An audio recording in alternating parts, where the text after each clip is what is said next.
Yes, welcome back, ladies and gentlemen. Tankers of Blitz to the channel. Pike Nose Piotr, the Object 252U, is back in the store in World of Tanks Blitz, and it's actually Wargaming are actually doing what I quite like, giving you the choice of two bundles, just the basic tank and a garage slot for 8,500 gold, and a all guns blazing, fully equipped, avatars, camouflage, etc. The whole shebang in it for 10,000 gold. And then you get, as said, the tank fully equipped, and I think that's actually quite a good idea to give people the choice of two bundles. Then you obviously have the question, should you get this tank? Is it worth getting?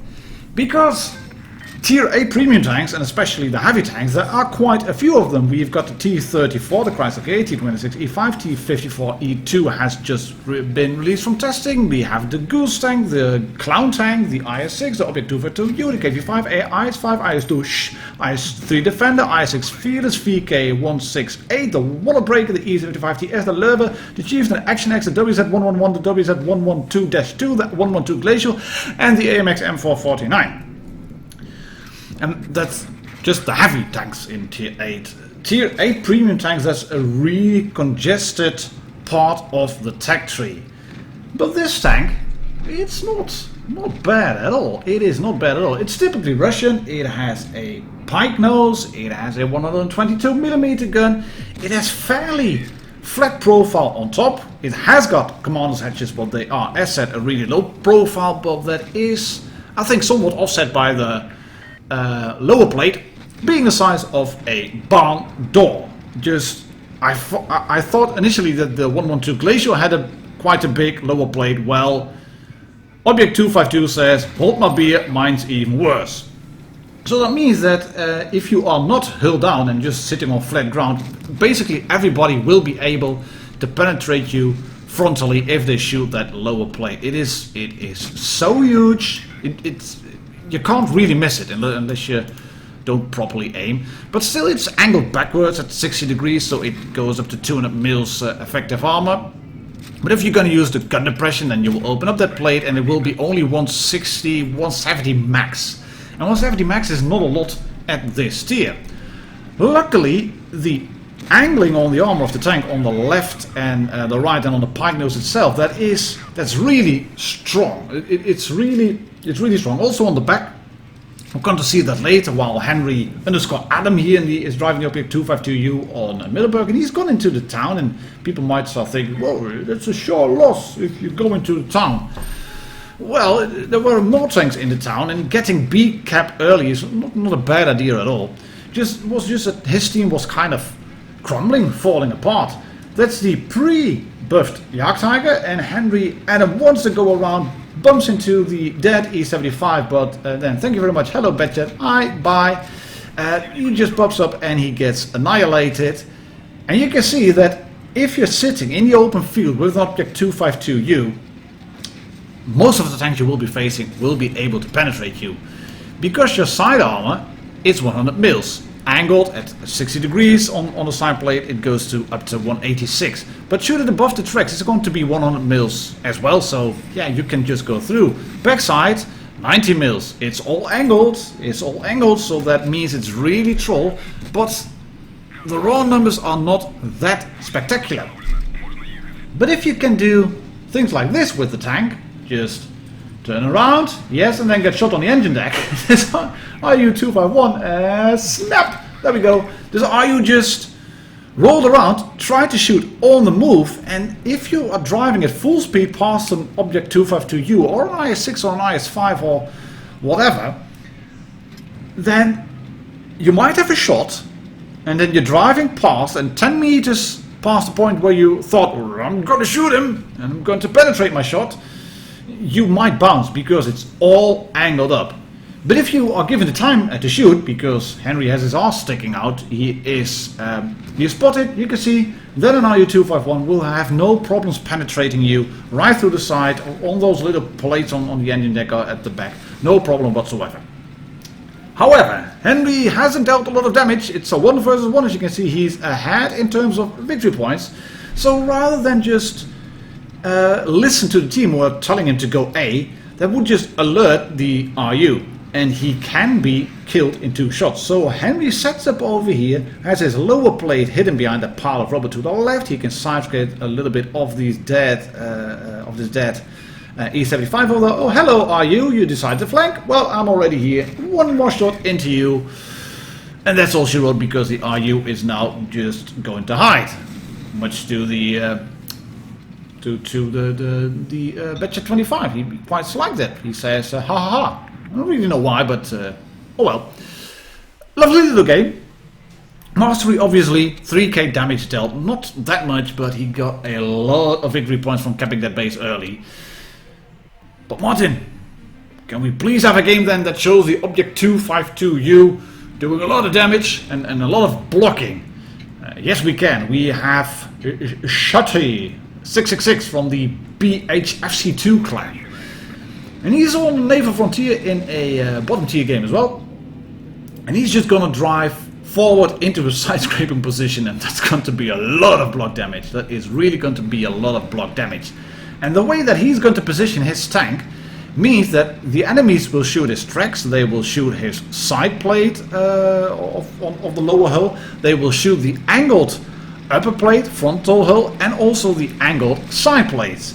And he's first going to pop out and then not go back fully, shoot and miss, 1 shot fired, no damage dealt, but let the blocking commence. Because these guys are sitting, you can see just side on, just because why not? Why would you use a rock? The Lurb is doing that, but not the E75 TS. 1 shot block, 2 shots block. There we go. IS-8 is in there as well. The Lurb is side scrim, that's working just fine, and Shutty is just wiggling his turret around to hopefully catch a few shots on the gun. And you can see that he is managing to. He has bounced 1730 yet at 2000 M plus, and we're still counting. Just let the blocking commence. Why do these guys have such a hard time penetrating him then? And they're trying to shoot HE, but that gets absorbed by the tracks. Well, that side plate, it's only 100 mils, but that's just if you're looking down on it.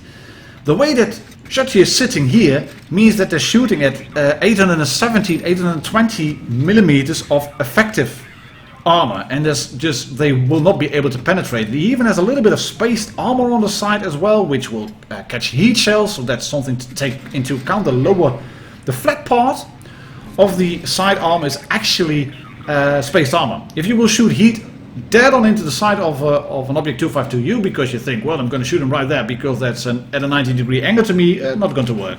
And talking about barn-sized open, barn-sized lower plates, E75 TS says, hold my beer. Shutty has blocked 4,170 damage, as you can see, and he's not done yet. He's going to shoot this leopard, there we go, and then he wants to go forward, and he suddenly realizes, oh, there's another tank over there. You can see he gets shot right through the tracks, then he turns his tank, and as he turns it, bam, on the track, on the frontal plate, I don't know where it hit, but that shot bounced.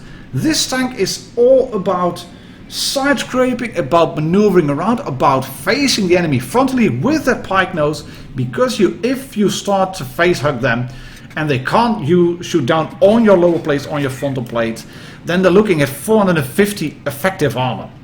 And that really is a lot at these tiers. There will be tanks that will be able to punch through, but they will have to be like the really big guns at tier 10, and you are a tier 8 tank, so you will not face them. If they're looking down on your front plate, on the top plate of that pike nose, 100 mils, they will punch through all the time. Like this IS-3 Defender is now showing. He was not angled towards Shutty. That's what the pike nose is about. If you want to penetrate a Russian tank, just make sure that you can shoot through one of these plates. And this is a ratings game. And it's 3 versus 3. There he goes again. Shutty's going to go into sniper mode. There you have it. That's the pike nose. You can see the plate turning into pinkish. But when he's facing an IS-8 like this, then he will be able to punch through. And so does an IS-8. But luckily he's got the hit points, he can trade comfortably and kill an IS-8. 4,170 damage dealt, above 5,000 blocked, as you can see. And there will indeed be nobody able to punch through. And that's a good thing, because the DPM of the tank is not spectacular. even with a rammer and full food, you're below 2k, 225 in terms of penetration. Good, but not brilliant. 420 in terms of damage, that's really nice. Caliber 122 millimeters. Aim time, bad. Dispersion is bad. Dispersion on the move, it's just bad. But it is all about the mobility. The mobility is good. It's not brilliant, it's good. But it is about the mobility. It is about maneuvering around. And it's about constantly wiggling around and trying to get different angles so that the enemy will not have a shot on your weak spot. And the weak spots are in abundance. The shot is going to move forward. That is the pausing. Yes, with HE and the fire. Thank you very much for Leopard for taking that shot. That was really helpful. And can he now move forward? Can he survive another shot? Angle the tank. Yeah, yes. Thank you very much, Leopard, again for taking that shot. And then RNG is not with him because he shoots that in the Panzer and he knocks the tracks off. And he can just about escape in time. You can see it is about the mobility. It is a bit limited, but if you can escape and if you can let the gun reload, then you can trade comfortably with 420 in terms of damage dealt. Well, Martin, you still haven't asked the question. Should we really buy this tank? Should we buy Pike-Nose Piotr? Well, Pike-Nose Piotr is a really good tank, but if you have like a Glacial or a WZ-111 or an IS-6 and an IS-5 and a Defender, they are pretty much the same types of tanks. You can't really go wrong with this one, I think. It's a really good tank, as aptly shown here by Shetty. Above 5k damage, above 5k blocked. Really good. 8,500 in terms of gold. That is quite good value for a tier 8 tank as well. A bit too much, maybe 7,500 being the norm for the tech 3 premium tanks, but it is a good bundle. So that's it for today, ladies and gentlemen. Tankers of Blitz Universe. A quick little review on the Object 252U that is currently available in World of Tanks Blitz. Catch you all on the next video. Cheers and happy tanking!